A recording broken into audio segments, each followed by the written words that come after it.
I'll be trying to beat Balatro using only hard cards. The only rule is that I can only play hard cards. It doesn't matter if the others don't score, I can only play cards of the hard suit.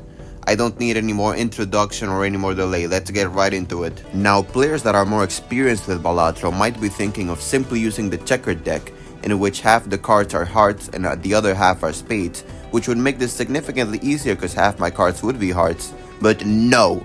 There are three things I am: a masochist, a gambler, and a person who doesn't back down from a challenge. So we're making an extra rule that this has to be beaten with the red deck, the deck that you start the game with, as if you were fresh. I start my very first run in the most insane fashion that every player would not recommend you do, by skipping the first two blinds entirely for a chance to get two double mega arcana packs. In the first pack, I first chose the Emperor, creating another two tarot cards. My strategy worked as I had what I wanted: the Sun, the tarot card capable of converting other cards into hard cards. This would be extremely necessary, as using the starting deck, only a fourth of your starting cards are hearts, which means that only a fourth of my deck is playable at all, so there's a lot of chances that I just get a hand that I can't play, in which case if there are no hard cards in my hand, the run would be over right then and there. I then used Judgment to create a random joker, and I actually got a pretty good one in the burnt joker. It'd be extremely useful since I'd be discarding a lot, considering my hearts are currently very limited, so I couldn't afford to play a lot. I used another Emperor, which gave me another Sun, and I knew that this run would be up to a great start. Already converting 6 of my non-hard cards into hearts gave me a massive advantage, compared to if I really just started with the very bare deck and its very limited amount of hard cards. I knew that a random chance would not be kind to me, so I needed to use everything possible to remove random chance. I have no idea why I used the Lovers to turn a card into a wild card. Considering I can only use one suit, it's kind of completely useless, but I wasn't thinking and that there isn't that much of a better option, so let's just carry on. My very first blind, being the first anti-boss, was not very promising considering I didn't have any jokers that increased my mult or my chips. Not to mention I skipped the first two blinds entirely in favor for the Arcanas. However, increasing the hearts clearly helped me out, because with one less hand size, the chance of getting enough hearts to make a meaningful play was even slimmer, so I needed to use everything I could. However, with a couple of discards, I managed to get enough flushes to beat the level. Rather surprisingly, this run was looking up to a great start.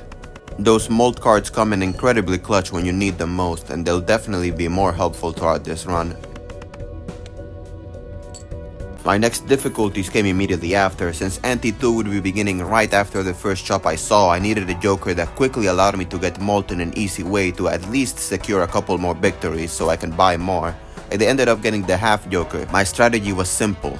The burnt joker would upgrade the first poker hand I discarded, and since I would be discarding mostly random cards, that means high card would be the most likely hand to be upgraded every single time, every single blind, the first discard I made.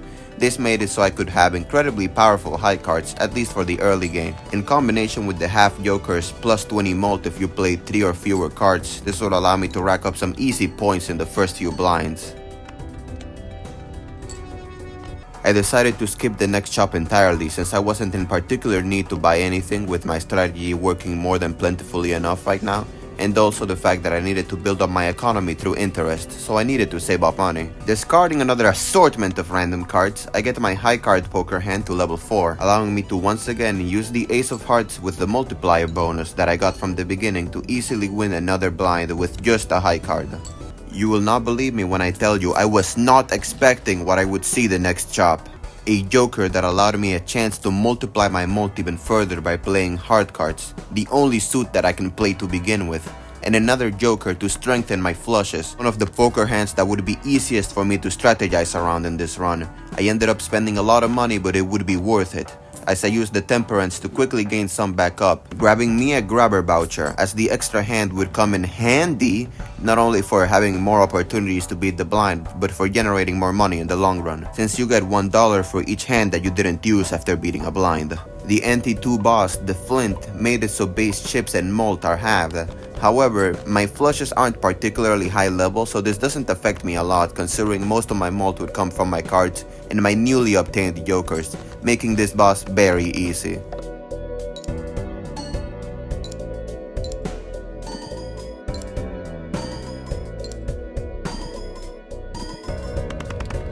I decided to skip the next chop to build my economy again after spending all my money on such a powerful strategy. The next small blind was similarly trivial, with me only needing to use a couple of discards to build a decent flush and then just watch my victory assemble itself.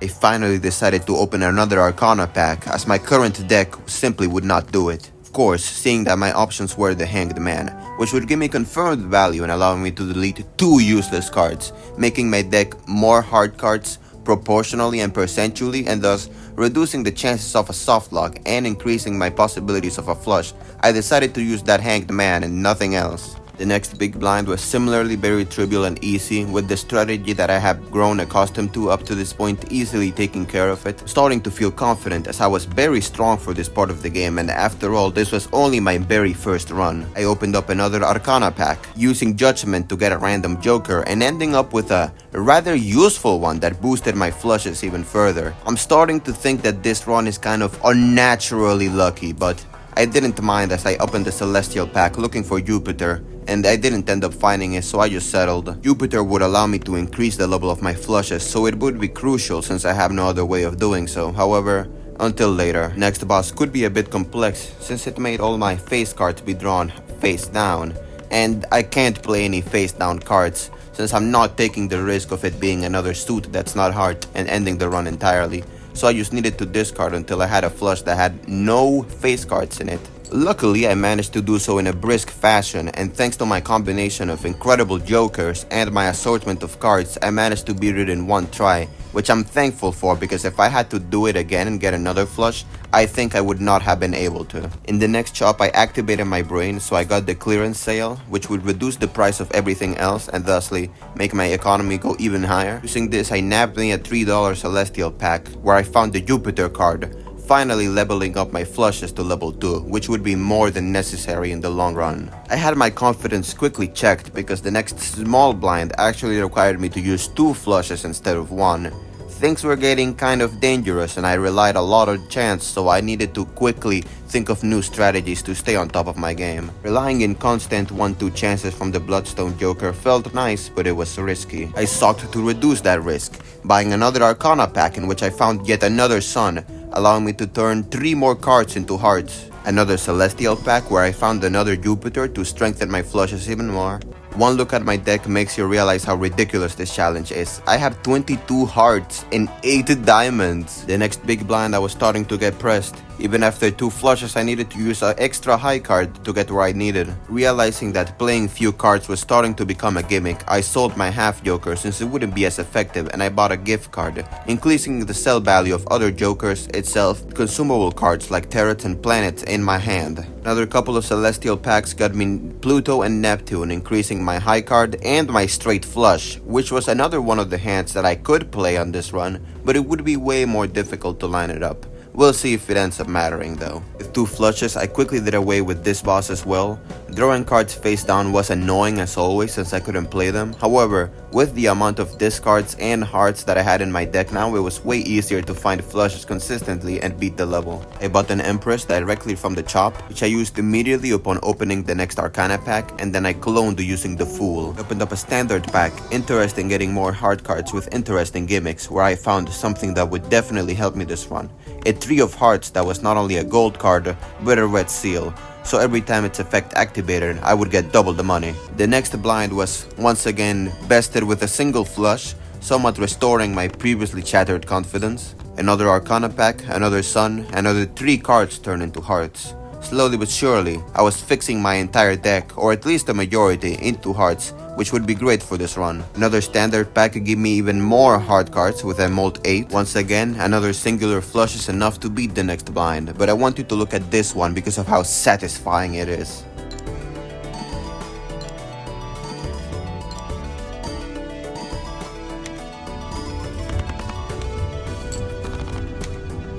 Since I had a lot of money, I decided to open up a Spectral pack, and the Spectral cards can be kinda gimmicky and finicky, with a lot of them being bad in a lot of situations, but I locked out and got a cryptid, which allowed me to copy 2 of my molted jacks, of hearts of course, into even more hard cards. Another Jupiter increases the level of my flush once again. The next boss was the Goat, which debuffed all spade cards, which had no meaning or effect on me because I only was playing hearts. The Neptune from earlier came kinda handy as I got a very lucky straight flush. And of course my Red Seal Gold 3 produced some great amounts of money for me.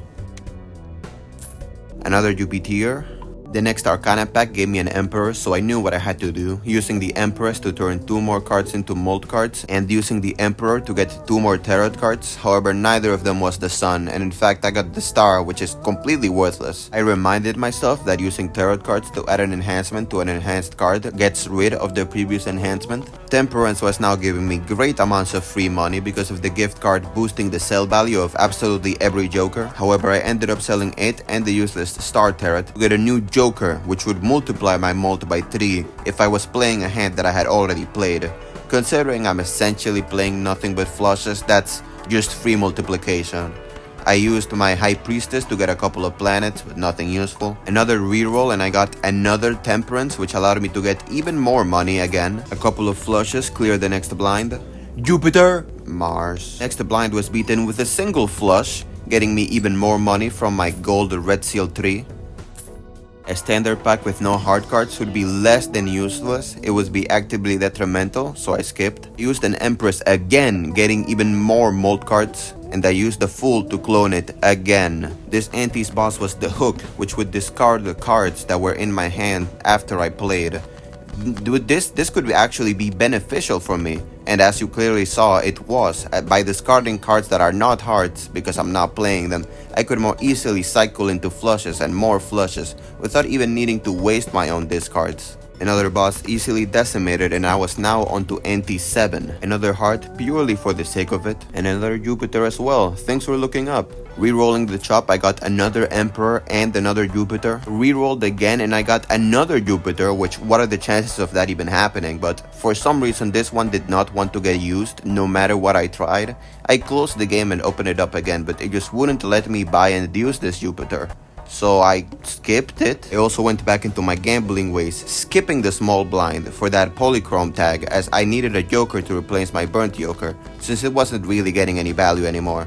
And I figured since I'm gonna replace it, it better be a polychrome as well, just for that extra mold. And the card I got a polychrome on was Banner, which would be very good as it gave me extra chips for each remaining discard. And not only did this deck have an extra discard as it is, but I would not need to be using them at all considering the amount of hearts that I had now in my deck and the ones I didn't get from this standard pack. Really, diamond, clubs, and spades, not a single heart.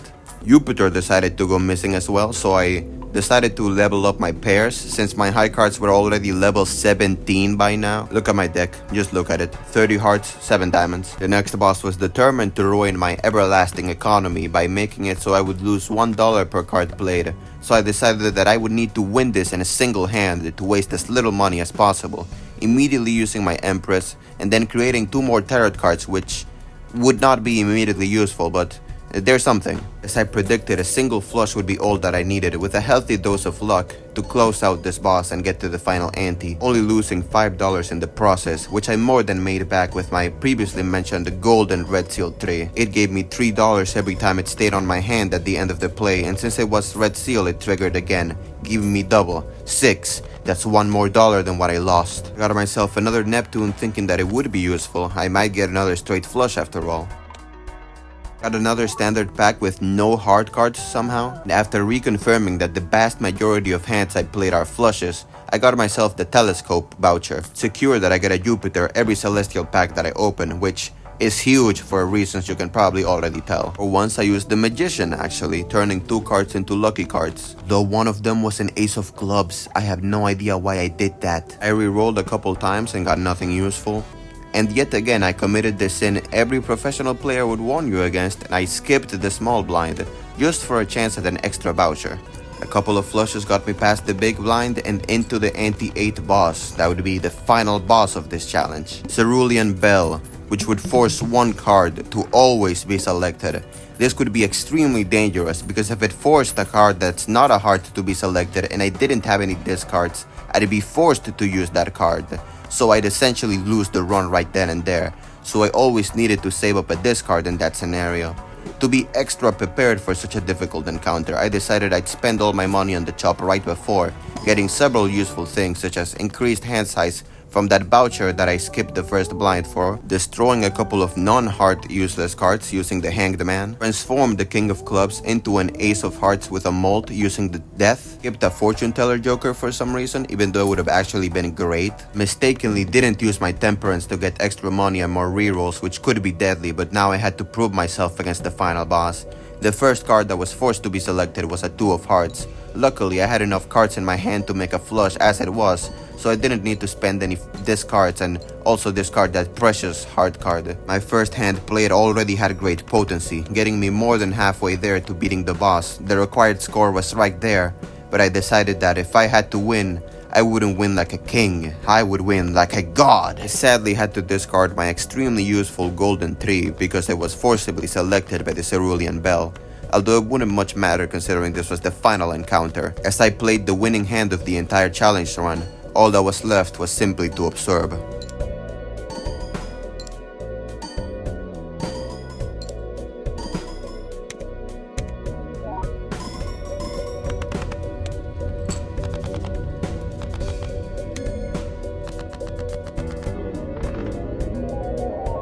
Believe me, I did not come into this challenge expecting to beat it first try, but hey, I guess I'm just that magical.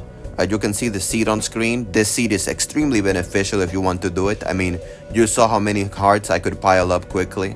I intend to release a follow-up video on this, but it's a challenge where I can only play diamonds. A way worse set of cards, so be on the lookout for that. If you liked the video, like, comment, share and subscribe. More content coming up as always. You didn't actually think that was the end of the video, did you? You heard the beginning of this video. I am a masochist and gambler, and I never back away from a challenge. Being the final boss wouldn't be enough. I'd have to go even past that. Honor this challenge, truly. I decided I would take this deck as far as I could using only hearts in endless mode. I got the Natural Tongue voucher giving me another extra hand which would be delectable to clear these coming up blinds. I got myself yet another Jupiter after using Temperance to finally get that money boost and get my economy back up. My deck looks as ridiculous as always. I made it even more ridiculous with the Hanged Man. I noticed that my first hand in the small blind was almost all hearts, so I decided to do a very useful discard just to get 2 more hearts and line up the perfect thumbnail. I then easily beat the small blind. It was then I realized what the boss of this NT9 would be. The head, which debuffed all heart cards, meaning they wouldn't score or give molt. I am finished.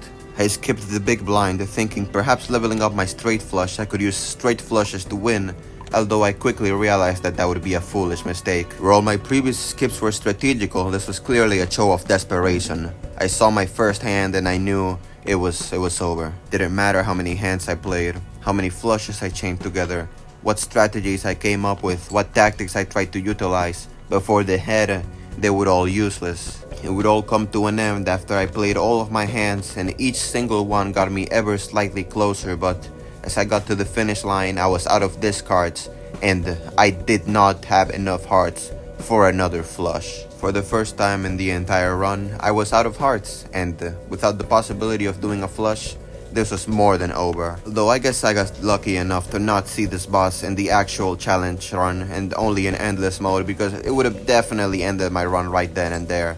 Although I got lucky in a lot of manners. As you can see, the debuff didn't allow me to get any serious score, and despite how close I got to defeating it, it was game over for me. I gotta admit though, this challenge was still lots of fun. I recommend giving it a try by yourself, although, you'll definitely have a higher challenge than me. I got very lucky, but I also have lots of skill from my, 10 hours in this game. Maybe, tops. Anyway, I hope you enjoyed the video. As I said, there's a lot of other content, but beside that, goodbye, take care, and remember, stay gambling, because you'll always win.